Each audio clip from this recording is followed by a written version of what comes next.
Oi, eu me chamo Camila, tô fazendo esse vídeo para relatar a minha história de ex-tentante e ajudar pessoas que estão na mesma situação que eu e estão meio desorientadas, assim como eu estive no passado. Hoje, graças a Deus, eu tenho meu bebezinho e acho que com a minha história eu posso estar auxiliando.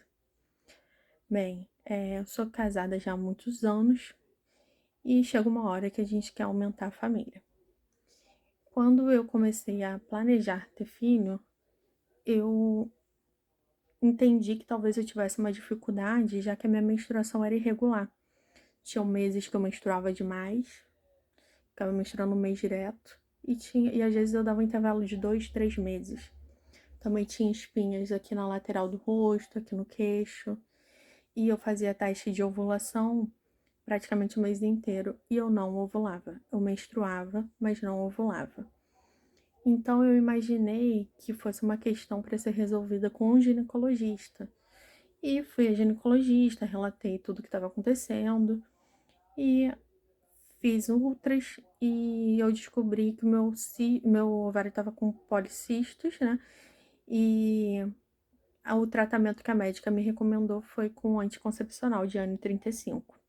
Ela falou que eu ficaria tomando para tirar os cistos do ovário e que quando eu desse o intervalo eu poderia tentar engravidar, porque aquilo iria regular meus hormônios.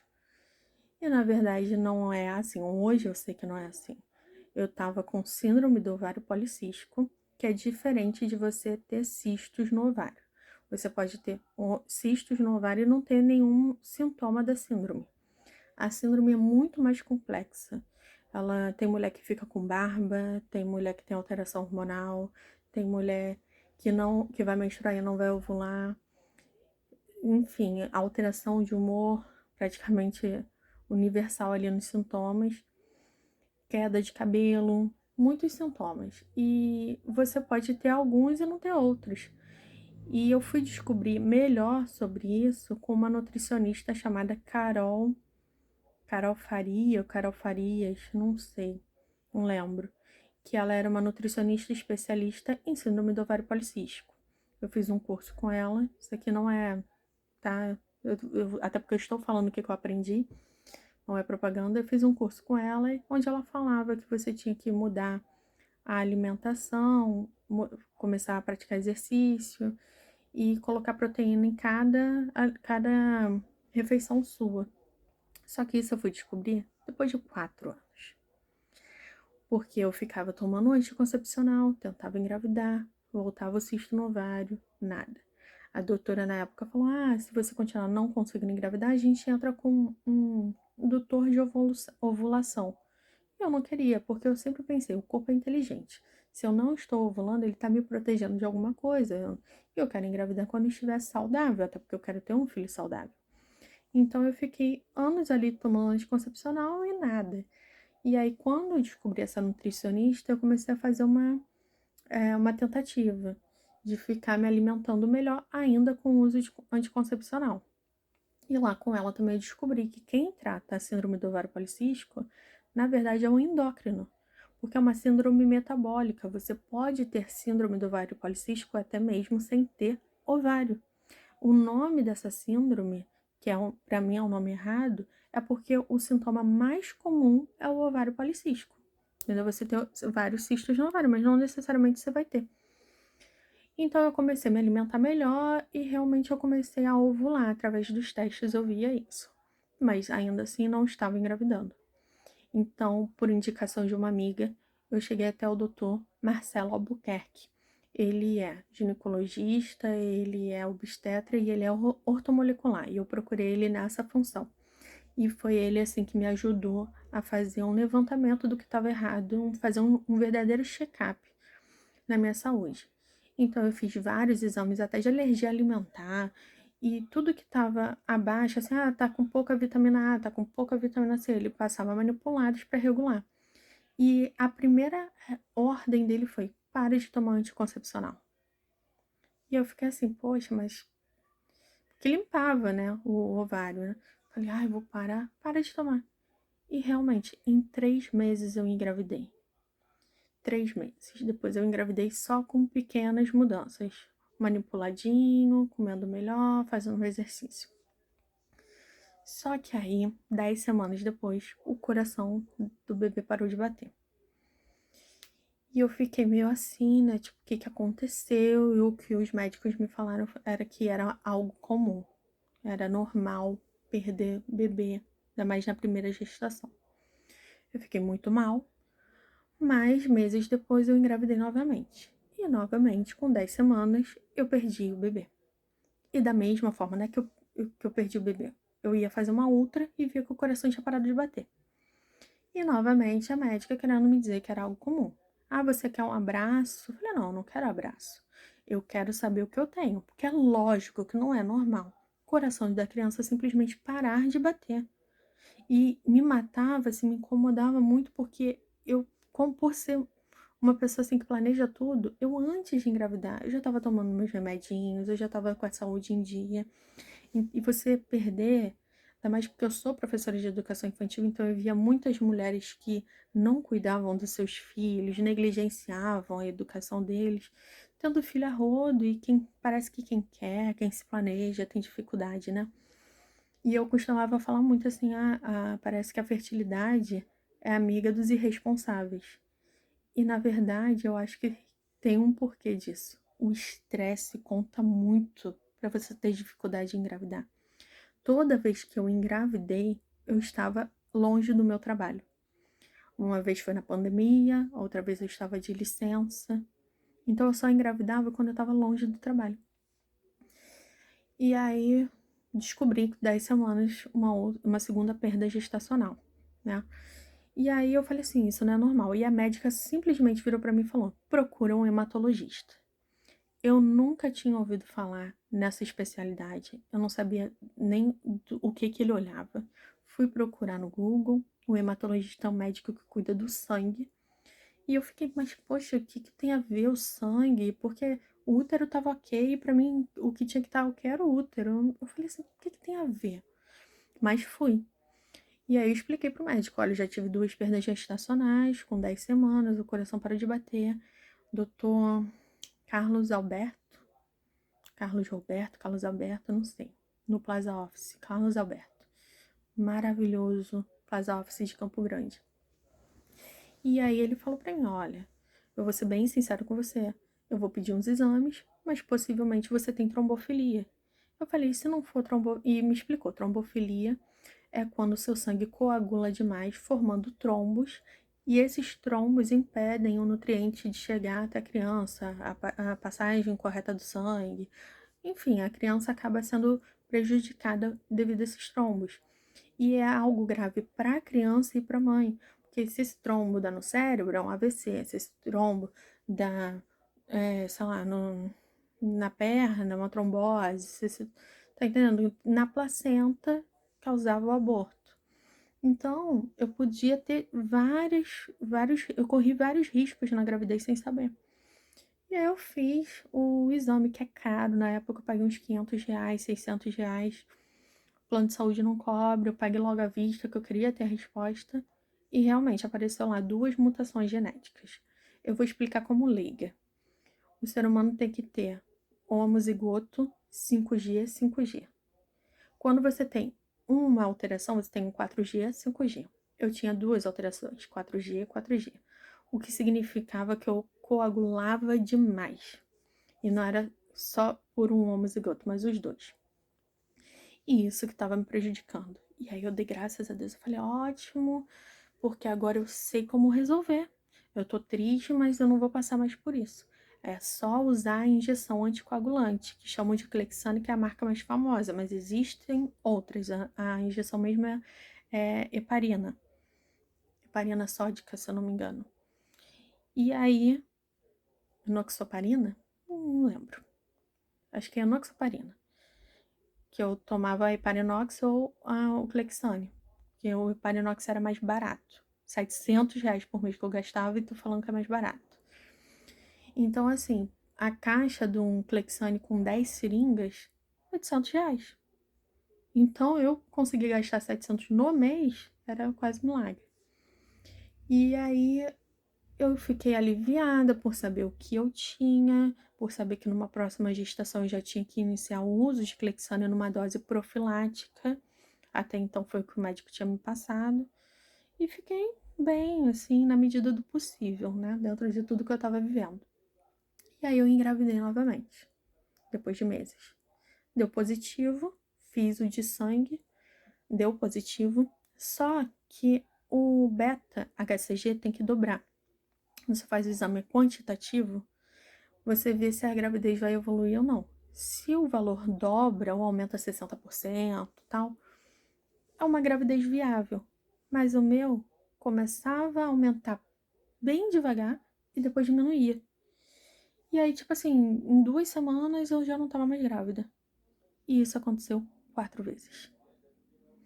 E eu fiquei, gente, o que que tá acontecendo? Quando eu descobri o que eu tenho, tá acontecendo isso. E eu perguntava pros médicos e ninguém sabia nada, ninguém falava nada. E eu pesquisava e eu não via nada sobre isso. Até que a parte espiritual, agora falando, eu falei, Deus, o que que eu tô fazendo de errado? Será que eu não sou uma boa mãe? Porque eu vejo tantas mães péssimas e o Senhor julgou que essa pessoa teria que ter filho. Então eu sou pior do que essas pessoas que maltratam crianças, sabe? Eu comecei a jogar meio com Deus, como se Deus fosse cair nesse papo. Porque é lógico que eu sabia que eu era uma boa mãe, que Deus sabia disso também. Só que a questão nunca foi essa, espiritualmente falando. Eu queria resolver tudo e eu nem perguntava nada para Deus. Eu acreditava em Deus, mas eu nem consultava Deus. Tudo eu vou resolver, eu vou fazer. E se eu tivesse tido filho lá atrás, possivelmente eu não daria nem espaço para o meu marido ser pai. E hoje eu entendo que eu precisei passar por isso para eu ter uma maior intimidade com Deus, para eu ter uma maior intimidade com meu marido, respeitar ele no papel de pai. Que graças a Deus eu acordei para isso, porque a minha maternidade é super leve, porque eu tenho um pai. Eu tenho um pai, não. Meu filho tem um pai muito presente. Eu tenho um marido que é um pai muito presente. Mas voltando, aí ali eu falei, Deus, primeiro, né, abalou minha fé. Falei, ai, que Deus é esse que não deixa eu realizar meu maior sonho? Fiquei naquela de mal com Deus. Até uma hora que eu cheguei e falei assim, Deus, eu não tenho mais o que fazer. Eu já fui em todos os médicos, eu já gastei todo o meu dinheiro e eu não tenho mais o que fazer. E nisso eu já tava sem plano de saúde. Eu falei assim, cara, eu vou ficar gastando dinheiro com plano de saúde, eu não engravido, né? Que foram passando anos, tá, gente? Eu tô resumindo uma história de 7 anos. E aí eu falei pra Deus, Deus, me ajuda, agora eu preciso de você. E quando eu falei isso, começaram a surgir informações novas nas minhas pesquisas. Eu descobri um curso que era um curso holístico de uma mulher chamada Cássia Morales, em que ela falava sobre as feridas da alma. E que ela falava que todo problema reprodutor, cisto, é, aquele que algumas pessoas têm endometriose, mioma, que isso tudo estava ligado ao feminino ferido. Eu fiquei meio assim, sabe? Ai, já tentei de tudo, vou tentar isso também. E eu vou te falar que eu nunca consegui terminar o curso, porque ele foi tão forte para mim que eu não consegui terminar. Ele me fez tocar em feridas, sabe, de infância, de familiar, que eu não queria, que eu achava que já tinha resolvido virar da página. Só que eu entendi que era necessário, que eu precisava daquilo ali. E o cisto no ovário representava uma energia masculina, quando a mulher, eu resolvo, eu faço tudo. E eu me reconheci naquela definição que ela estava dando sobre quem tem cisto no ovário. Eu queria resolver tudo. Eu não pedia ajuda nem de Deus. Eu achava que eu era autossuficiente. Não, claro que eu sempre soube da minha dependência de Deus, mas na prática eu queria resolver tudo sozinha. E ali eu fui me permitindo ficar mais vulnerável, pedir ajuda. Eu tinha muito medo de ser inconveniente, de pedir ajuda para os outros e tal, e eu vi que isso tudo era ferida da infância. Então eu comecei a aceitar ajuda, comecei a me abrir mais. Só que essa é uma parte que eu me arrependo, porque como eu não contei para minha família, para os meus amigos sobre as minhas perdas, eu acabei me abrindo muito no meu ambiente de trabalho. e algumas vezes eu não fui bem acolhida. Porque parece que quando você é tentante, você tem que preencher uma ficha do porquê você merece ser mãe. E algumas pessoas falaram pra mim, mas você tem certeza que você quer ser mãe? Alguém pergunta isso pra alguém na vida? Perguntam só pra tentante, né? Ah, porque às vezes você não tá pronta, aí vem com um monte de teoria, sabe? Onde você só precisava de um acolhimento. Só de um sinto muito pela sua perda. Mas eu também tava me abrindo no ambiente errado. Mas enfim, eu fui tentando cumprir ali o que o curso falava.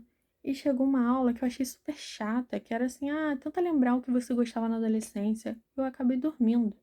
Ai, que aula chata. Que ele falava assim, uma série, um livro. Cara, eu dormi e eu relembrei um episódio de uma série chamada Um Anjo Muito Doido, que eu não lembrava que eu tinha assistido, e eu fui procurar no YouTube e eu sonhei com o primeiro episódio.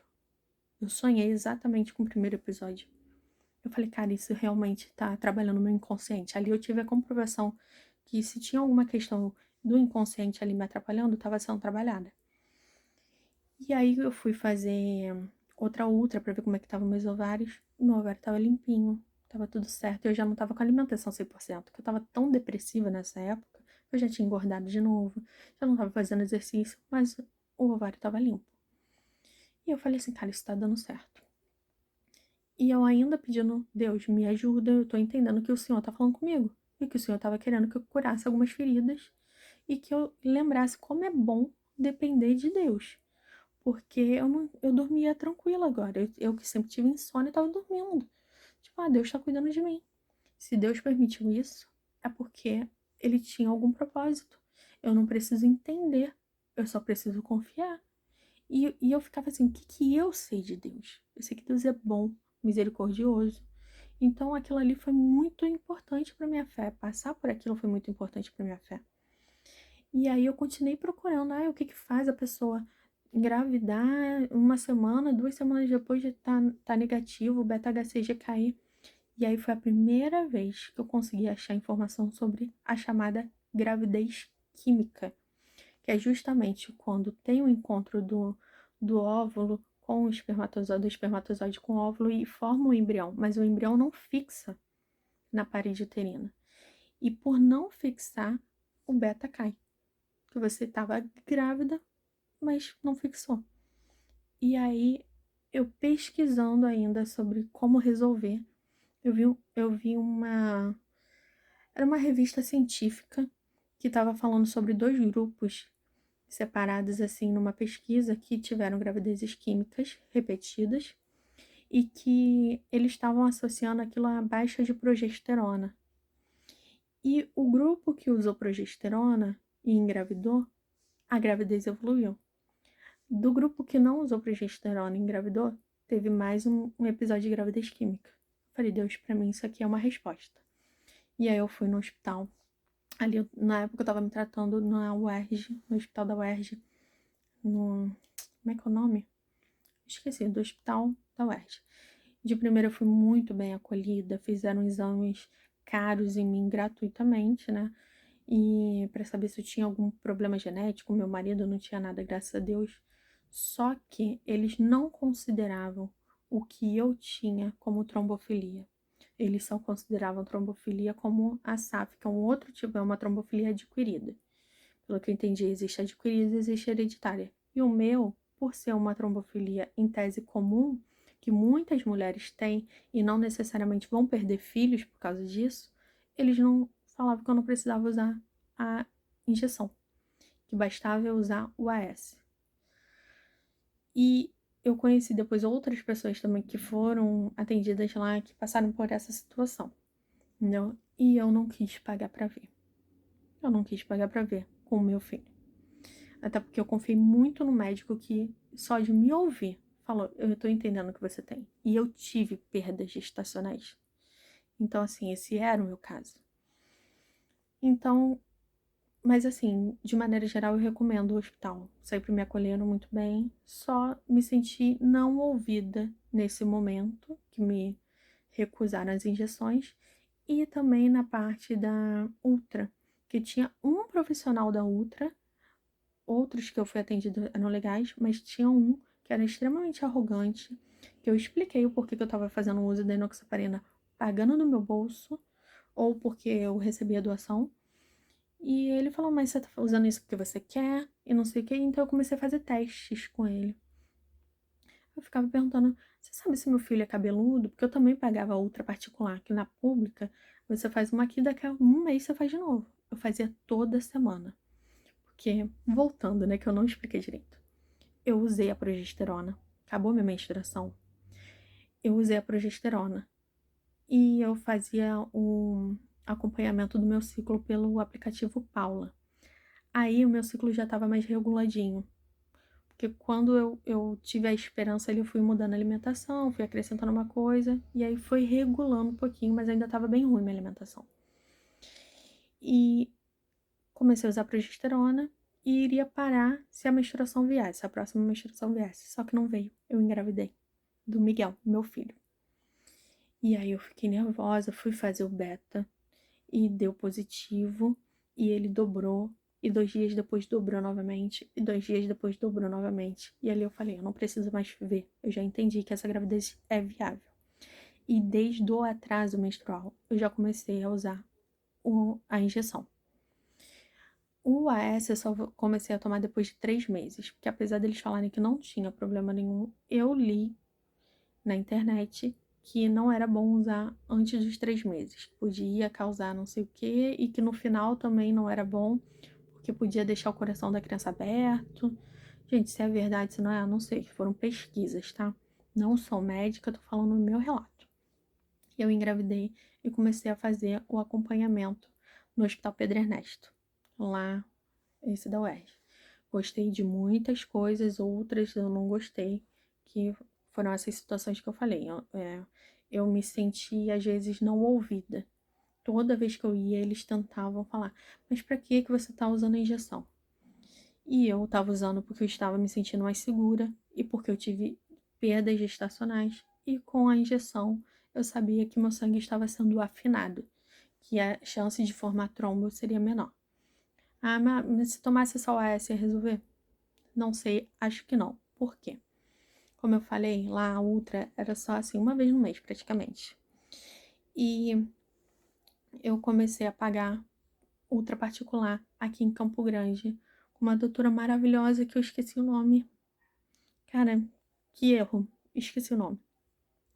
Mas é uma doutora maravilhosa, que foi super acolhedora comigo. E sempre que dava, ela via também a fazer uma ultra com Doppler. Eu tinha que conseguir o pedido médico. E às vezes eu pagava médico particular para conseguir o pedido da ultra com Doppler, que consegue ver como o sangue está chegando até a criança.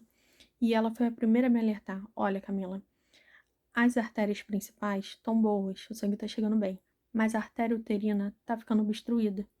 E isso significa que vai acabar prejudicando as outras artérias em algum momento. E você possivelmente vai ter esse bebê prematuro.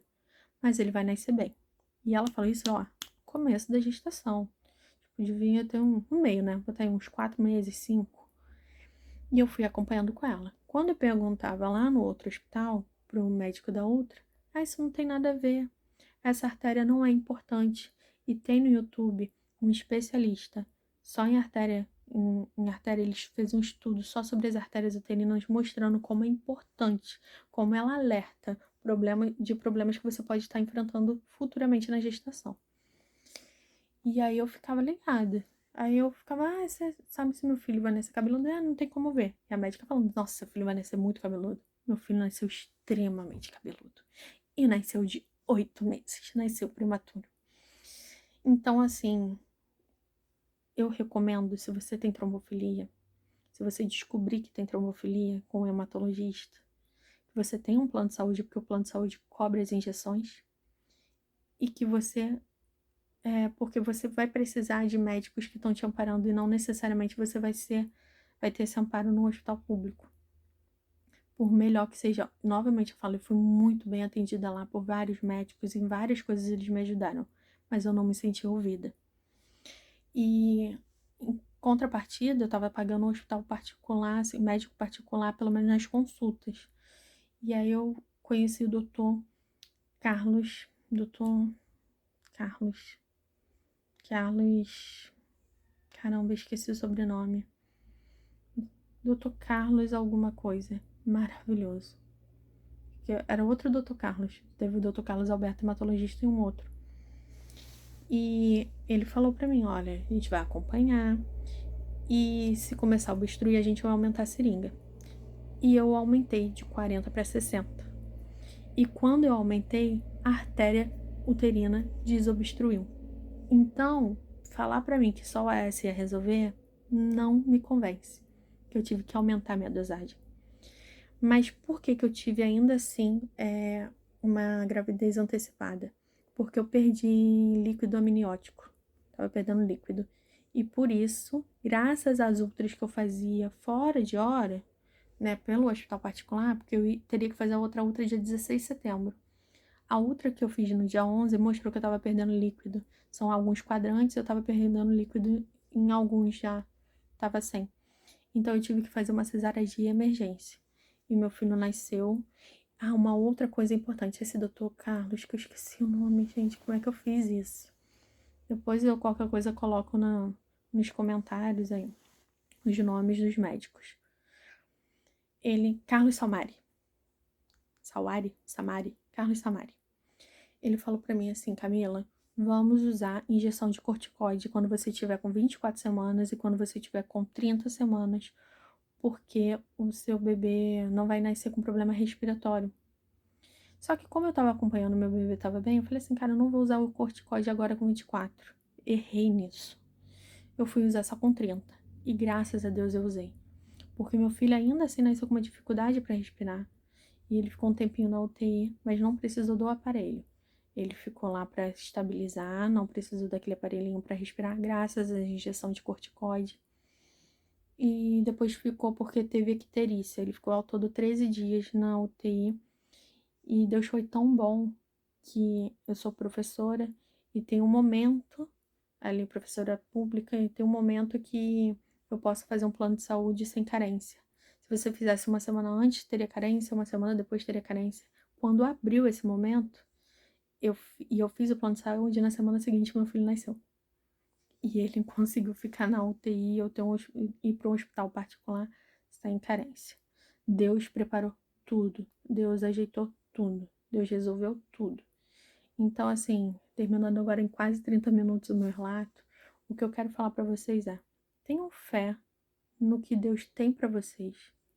Deus não é um Deus ruim, Ele sabe o desejo do seu coração. Se você quer ser mãe, você vai ser mãe. Ah, mas eu não tenho outra. Você vai ser mãe. Seja por uma adoção, seja pelo próprio ventre. Deus tem os caminhos dele. E o caminho dele é o melhor. Confia no Senhor. Deixa ele te mostrar. Que às vezes você está focado em uma coisa, mas o que Deus quer trabalhar é outra. Igual no meu caso, eu estava focada em, ai, será que eu não vou ser uma boa mãe? Não era sobre isso. Era sobre voltar a entender que eu preciso de Deus, voltar a entender que eu preciso ser cuidada, tirar essa coisa, essa energia masculina. E procure se ouvir. Eu tinha certeza que tinha alguma coisa errada comigo antes do diagnóstico, antes da primeira perda.